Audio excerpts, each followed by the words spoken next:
Hi everybody, it's the CC and JT Amateur Hour where production values go to die. That's over there, CC. JT. And it's April 7th, it's a Sunday. It's a beautiful, beautiful, frozen, Really cold. freaking cold. Oh. Okay, and the reason it's freaking cold is we just got back from a week in beautiful Golden State, California. Yep. Whether we like it or not. Whether we like being back or whether we liked being there. I don't know. But either way, we got to spend some fabulous time with relations, loved ones, and got to see folks we haven't seen for a while. Gosh, it's been 4 years, as a matter of fact, hasn't it? Almost exactly 4 years since Probably, yes, for at least some of them. We got to see the awesome aunt and got to see awesome cousins Bev and Chris, and we're saying hi and sending our love to all, sending strength, and just et cetera, et cetera, et cetera. Yep. But this being a writer's podcast, which we continually have to remind ourselves because often we have these podcasts. Meanderings because really it's our time to gossip, so to speak. Yes. Yeah, whatever. So we had some interesting experiences in California. Yep. And we should preface this all by saying that California is a big honkin' state. It is humongous. Yes. You see it on the map. And it's for those of you, especially on the East Coast, probably don't have a real understanding about the length and width of the thing. But it's the third largest American state after Alaska and Texas, and sometimes that gets lost because people tend to fixate like on Los Angeles and San Francisco and Hollywood. Yep. And all the celebrities and things like Right. that. But California is just for one leg of our trip. It took 12 hours. 12 hours to do. Yep. So we drove like 1,000 miles in the freaking state, and that doesn't even include getting to the state. Yes. Because we went down 395, which is its own little adventure, which CC will talk about, and we'll try to post some pictures too. But it is quite the journey. It really to get is. down to San Diego and then Burbank and then back. Boy, we didn't we quite go all the way to San Diego. We were in Carlsbad, which is about an hour north of San Diego. But still, that was still just to drive that first day, getting from Carson City to Carlsbad. That was a long day. Long day. And everything you hear about the traffic. It's true. Yep. Southern California traffic. The majestic mountains, just the being on the east side of the Sierras and that range is just really amazing. Saw Mount Whitney, our old friend. Yep. The Alabama Hills. Alabama Hill, Manzanar. Right. All of those points. And if anyone is a fan of Iron Man, you will recognize Mount Whitney and the Alabama Hills from the first Iron Man movie, because when they're doing the weapons test and he's standing there and the explosion moves him, that's the Alabama Hills in the background. And it is a really cool place to visit. We did a trip specifically down there a few years ago now, and just kind of drove around back there. And it's very striking. It's otherworldly. Yeah. Very cool. I think we even did a podcast. I don't know if we did a podcast. We did. I think we were in the John Wayne room when we did it. Yeah, John Wayne room, which is a humongous hotel room. Down there at the Best Western, I want to say. I think so. Something like that. It's amazing. In Lone Pine? Lone Pine, yeah. Very nice place. If you're into adventuring off the beaten path a little bit, definitely well worth a visit. It's absolutely gorgeous. And California, of course, is a state of extremes. So we did spend some time in desert, 395, juniper tree. Joshua trees. Joshua trees. Yes. Juniper trees. Saw a bunch of Joshua trees, saw a lot of desert, saw, just the entire range of climates that California has to offer. And then we get down, of course, to the metropolis of Los Angeles, not quite San Diego, as she said, but that metropolis between Los Angeles and San Diego, Carlsbad, Vista, those hilly regions, which probably were all empty 20 years ago. It seems like it seems like everything was just brand new down there. It's just. Well, and it is possible that there were some vintage houses down there, but I think you're right in that that's a newer area. I remember living in San Diego as a very young child, and it didn't seem like there was much between San Diego and LA or Anaheim, because we used to do Disneyland trips on the weekend, which was a quick hour drive because there wasn't as much traffic on the freeway, but it's definitely a lot more built up. There were sections that were still somewhat remote in the Camp Pendleton area, which is a Marine Corps facility, and so striking shoreline, just like most of California. It's got some very striking coastal areas. We did Fort Bragg a few years also with the northern coast, so quite a range of different climate zones in California. And, you know, I know this is the most exciting podcast you ever heard, but one thing that struck to me is going to Disneyland in the 70s. You could see Disneyland, a lot of it, from the freeway. Everywhere. Yep. But not so much anymore. No, we drove by, and there are sound walls. The trees have grown up quite a bit, and that was something that I really noticed going to Disneyland a few years ago. It's not as open as it used to be. So the tower, which is now Guardians of the Galaxy, that one is still fairly visible. You can just see the very peak of Space Mountain with the little spires. Got to see the back wall of Radiator Spring Racers because it's so vast. That's about it. The Matterhorn looked surprisingly small. Yeah. It was like it barely showed up for a few minutes. It used to be, and some of this is from childhood memories where everything seemed so much bigger, but it looked very small these days. And it's like, oh wait, we're near Disneyland. Where is it?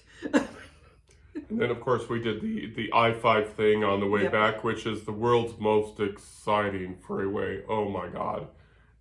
I-5 is the connector between Mexico and Canada. So it goes up through Southern California all the way along the Central Valley into the northern mountainous part of California. Then it goes into Oregon and Washington before it hits the Canadian border. And it's a trucker route. Yeah. Trucks everywhere. Trucks. And truck stops. And anyone who is familiar with the Central Valley of California, it is a vast agricultural area. But along Interstate 5, it's more of the rolling hills, which, you know, California can be very green for a brief period of time, but it seems like lately, most of the time, the hills are brown. And it's not as pretty as it used to be. Yeah, and the whole water thing, where the north is signs. shipping the water to the south is a complex subject, which we're not going to get into because politics. Yeah, it's a complex subject, so, you know, and it's already been decided without them calling us and asking for our opinion. So we're going to mosey on there. But we have the same problem in Nevada, that there's a very strong north-south divide. Yeah. So when we're talking about the writing thing, how do we transpose a trip like this, you know, where, you know, there's all day driving, especially from, you know, Carlsbad to, you know, up I-5, which is just, you know, just a long trip. And not to mention the trip down to 395, also a very long trip. But it was more interesting on the way down. Yeah. Because I-5 is a lot of the same scenery, whereas 395 has a lot of different scenery. So it was going through the mountains. There were some icy patches. It had just recently snowed. There are some beautiful lakes. There's Mono Lake and it's not Walker Lake. No, there's another lake. Anyway, there are some beautiful lakes. It skirts along the Death Valley region, which is where you start seeing all the Joshua trees. So like the Mojave Desert area. So it's a very interesting set of kind of contradictions, really. You're going from the mountains to the desert, whereas I-5 is pretty much, like I said, it's those rolling, almost always brown hills now. It's sad to see these sections where so many trees are being taken out because of water problems. Like, I believe it's the almond trees, which are very, very heavy drinkers. So a lot of the almond ranches, or whatever you want to call them, are being paid, I think, to remove some of their trees. And there were just long stretches of almond orchards where you would see row after row where they just knocked over the trees. Yeah. And they were lying there dead. So it was it gives you a very strong sense of feeling that it's not right. Like it's, A I lot don't know, of it felt lot of oppressive. a lot of kind end of era kind of Yes, feelings. You know, it's yes, like you start this journey. Like for us, we start this journey in a very familiar ground. You know, right. Nevada. We're very uh, we're very you know. I can't talk. I got a text. I got distracted. We we started in a very familiar place, and then we thought we were going to a familiar place, but things started to change, and then as we made the trip up, we saw more changes, and so this could be, you know, this is, you know, in one hand, life as we predicted, but then it morphed into life as we didn't predict. So it's kind of weird how that works out that way, but It went from nostalgia because there are mhm, areas that I was very familiar with growing up, and driving through them again brings back some memories, but they have changed so much because that was more than half a century ago, and things change over time. So there's like a very strong sense of nostalgia, but there's also a sense of change mhm, and familiarity but not familiar. yeah, It's a very strange kind of a juxtaposition. yeah. So It's like someone you know, but they've gotten older and they're wearing different yes, clothes.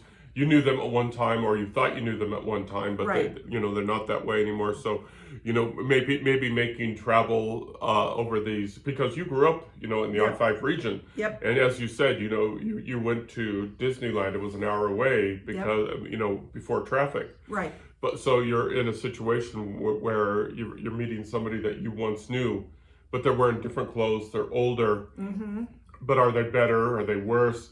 And so, excuse me, I'm sorry. So travel could be sort of a metaphor for Mm-hmm. aging, Right. you Change. change. Yep. You know, it's inevitable. The change is going to happen, going to grow, Yeah. and you know, like it or not, and you know, you get to our age, a certain age, we don't Right. like it because we prefer the comfort of the, you know, of the old, of the clothes from way Well, back when, but you know, the comfort of what we knew right. versus the reality, you But know. was it comfortable then? Yeah, but Or are we just remembering it with yeah, rose-colored glasses?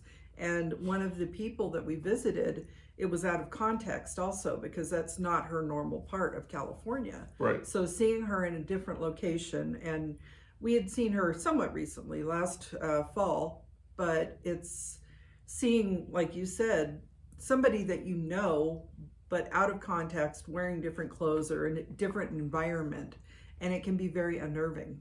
it, and it was because not only did we see these locales where, you know, where we sort of had it locked in our brain, you know, because they were locked in our brain from being children, because Yep. that's when your brain is fresh and you see these things, and you know, they're sort of like, Strong you know, memories. it's strong memories, and then to see these changes that don't mesh with your memories is just, you know, just uncomfortable. But it's also with the relations that we visited, they've Hmm. gone through some really big changes, Yes. and it's the same thing. So the entire trip could be, you know, could be a metaphor, could be a story about the circle of life just by itself. Just by itself, the trip could be a, you know, two stories in itself about Right. the circles of life. Yeah, And boo. adding to that, well, and then I just recently retired. Hmm. So it was my first week of retirement. And you mentioned it, other people have mentioned it, that the first week was probably going to feel more like a vacation. Like Hmm. heading into, you were talking about the Sunday dreads. So it's Sunday.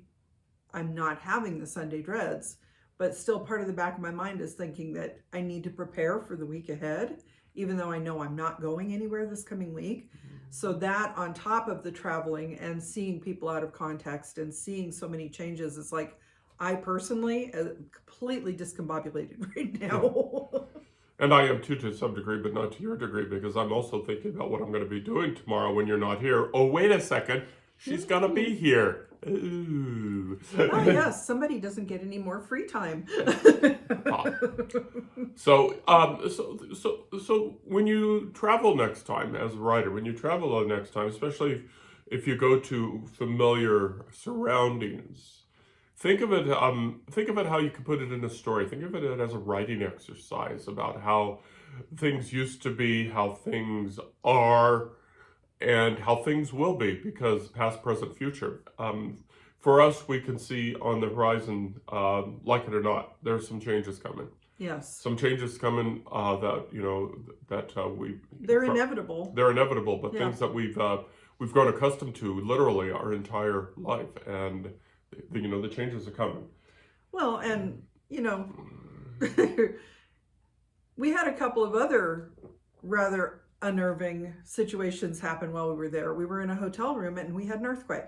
Yeah. And you're sitting there, and we were up on a higher floor. Normally we stay in a hotel that's maybe 2 or 3 stories tall.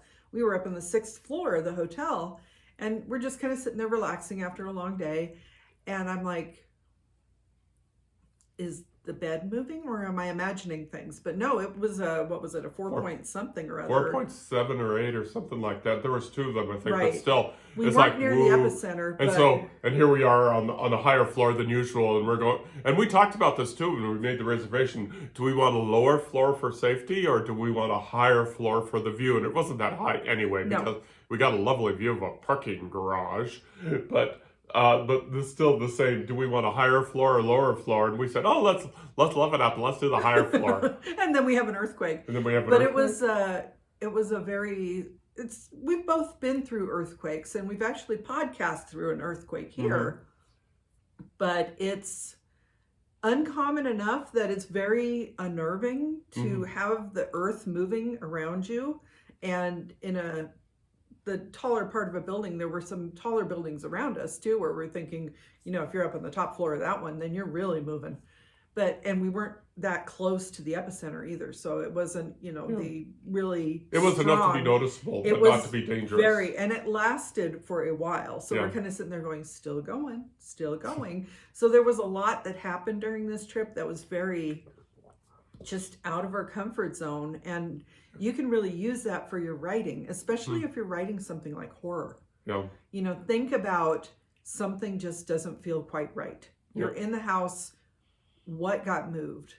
What is that a normal sound? Is there the feeling that somebody is watching you? That kind of thing. I don't write a lot of horror. I have, but I don't do it a lot because it really freaks me out. But that kind of thing where you're feeling that not quite comfortable sensation really plays into horror well. Yeah, and I like to write my books that are on the road because it shows, time, time movement and everything like that. And so a trip like this would be natural for showing life as it progresses, not evolves, not devolves, but as life, as it naturally Moves on, naturally progresses.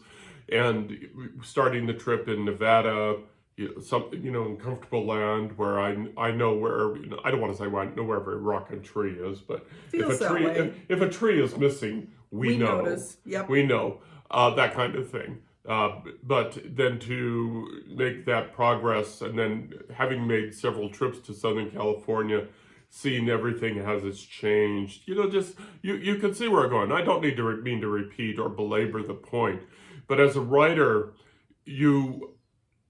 we're always looking for ideas. We're always looking for ideas, and this is just a natural showing of life. Many writers have used travel as a metaphor for life changes.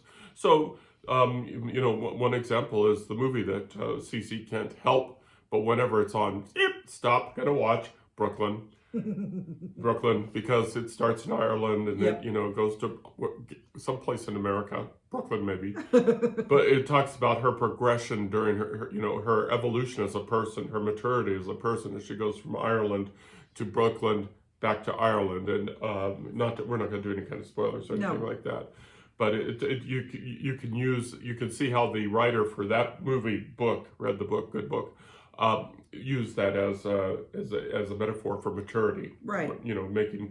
Going from when I was a child, I made childish choices, Yep. and when I became an adult, I put childish things aside. I'm paraphrasing there, but people know the quote, and that's sort of what was happening in Brooklyn. But travel is an excellent metaphor for evolution, for maturity, for going from that what you know to what you don't know, and as you realize. And this is so true. When you were young, you thought you knew everything, and as you get older, you know nothing. Right. And the older you get, the less you know. right. It's a very interesting experience because it's the more you learn, the more you start to understand, then you realize that you don't know everything. But as a child, I specifically remember kind of looking down on my mother because she was famous for telling everybody she knew that she left school at 14. And it was because she grew up in Ireland during difficult times and she had to leave school and go to work pretty young. And so I always felt somewhat superior. And I look back and really, I'm kicking myself for this now. But there were things, and part of it was the fact that she was from Ireland. And that's why Brooklyn really resonates with me, because my Irish relatives, when they first came to the United States, even my mother, who'd been here for a few years, would say things that, like my uncle, I remember, asked somebody if he wanted his feet in his boot. And the person looked at him like, what? And I'm like, no. You're talking about the trunk of the car. It's not a boot. And it's like just feeling embarrassed by this when I should have realized what was going on. And as a child, you think you know everything. It's like, this is the way we do things here. But you should be doing things the way we do things here. I know this. Why don't you know this? Yeah, and so again, but using travel again as a metaphor for maturity. Right. And as you retrace her life, basically, you've said that you saw the tenement. Yes. And saw the hospital. Yes. And it gave you a better understanding of where she came from, which unfortunately, for lack of a better word, came too late. Yeah. But it gave you a better understanding of what was going on. And that's what we're saying here in this podcast. Right. Is how, for writers, how traveling, moving, venturing outside the comfort zone, is part of the writer's toolkit. Well, that can be true to a point. There are also people who are very familiar with a specific area, and the way they write that area resonates with people. So there can be familiarity, even though a person has never been to that area. They can have a familiar feeling of the community or the outliers. You have the cliques. You have at least one landmark that everybody knows. Maybe it's everybody's favorite diner or something. So it's in some cases you don't have to travel to add that flavor to your writing. Some people are very good at writing in place. I think of Murder, She Wrote, like Cabot Cove. I don't know if I'm guessing it's based on a place in Maine or somewhere in the New Or we England. could even go to a higher level and go and do Steinbeck and Monterey Bay, right. And things like that. For sure. If you go to Monterey, you very much see Steinbeck there. Yeah. So, writing about a place, a particular place without traveling can be very well done. But sometimes I think, at least in our case, our eyes are opened when we travel somewhere else, and it kind of makes us see our own home in a different light as well. So it plays into our writing. Yep. And so we're going to talk about that. We're going to talk about the future now. We're going to talk about traveling because we have a bit of traveling. Yes. What we have codenamed the BAT. Yes. The big ass trip. We are going to, in a few weeks here, before probably the 20-something, we are going to take a big ass trip to Maine. Yes.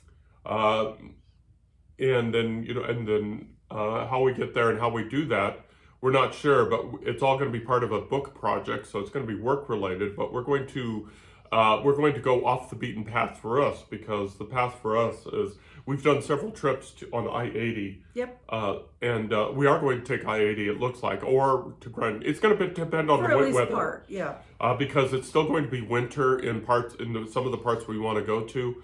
So we may either go I-80 and then take a northern jag through Canada, and and do the big loop over to Maine that way, so we can pick up atmosphere and pick up locations and pick up interesting stuff. Or we may go by way of the Grand Canyon, go the southern route, go through Arizona, New Mexico, Texas, and make decisions there, and then go up that way, because these are all places that we have not been to together. We've been to places separately, but not been to together. But there's also many places we haven't been to at all. Yep. So we're hoping that we can accentuate it. And this is all part of a big writing project, which we're not going to discuss right now because it's really complex. But it's going to be fascinating. But we're going to Maine on purpose, either by the northern or southern routes, and we'll figure it out when we get there.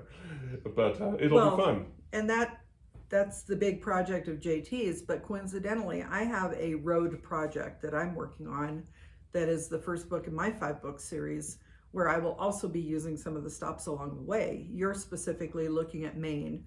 I'm specifically looking at particular just areas along the way to get some of that flavor for my book as well. So we're working, together on separate projects where we'll probably be taking very different things from our travels, and we'll be rolling them into those upcoming projects. So mine, I'm hoping maybe next year. I'm not sure about yours. Yours is probably going to be a little intense. It might be 26. It's going to take some work because it's going to be a heavy lift. It's going to be a heavy lift, and it's going to actually take both people to do this, because there's going to be a research component. But it sounds like a fun book. So yes. We'll talk about it more later.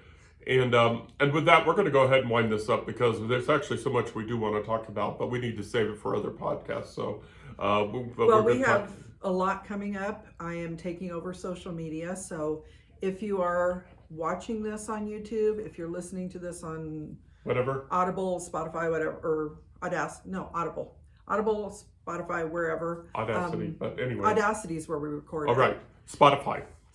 Anyway, if you're watching or listening, stay tuned, because I will be doing a lot more. I will be trying to do it at least on a daily basis for as many platforms as possible. It's going to be an evolution. So we will keep you posted on our projects throughout the course of our week, but we'll continue to do our Sunday podcasts. Yeah, we're definitely going to do the Sunday podcast, but we're going to be doing a little bit more on social media to raise exposure and everything like that. Woo! Really exciting stuff, and we're really looking forward to this fun stuff. Yep.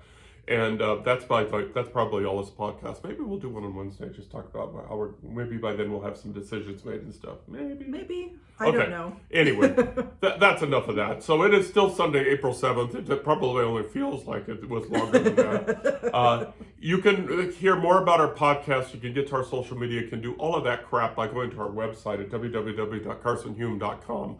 And, it's fun stuff that's coming up. But please check out our books. Please check out our social media. Please buy our books. Make us feel like we're contributing to the economy. And help us pay for our trips. But until then, anyway, that's Cece over there. And that's JT. We hope that you have a wonderful, wonderful week. And, please continue to check us out. Y'all know. Take care. Bye. Bye-bye.